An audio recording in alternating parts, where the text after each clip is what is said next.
నమస్కారం. బీరకాయ పచ్చడి తయారీ.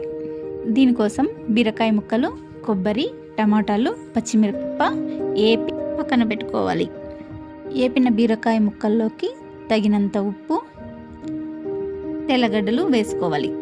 మిక్సీ తీసుకొని మిక్సీలోకి వేయించుకున్న పచ్చిమిరపకాయలు, ఏపిన టమాటాలు, ఏపిన కొబ్బరి, ఎర్రగడ్డలు, తెల్లగడ్డలు, బీరకాయ ముక్కలు, దాంట్లో కొంచెం జీలకర్ర, ఇది కూడా వేయించిన జీలకర్ర వేసి బాగా మిక్సీ పట్టుకోవాలి. మిక్సీ పట్టిన మిశ్రమానికి మనం తిరువాత వేసుకోవాలి.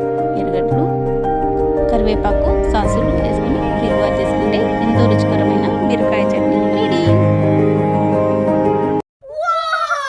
Subscribe. Thank you. Goodbye.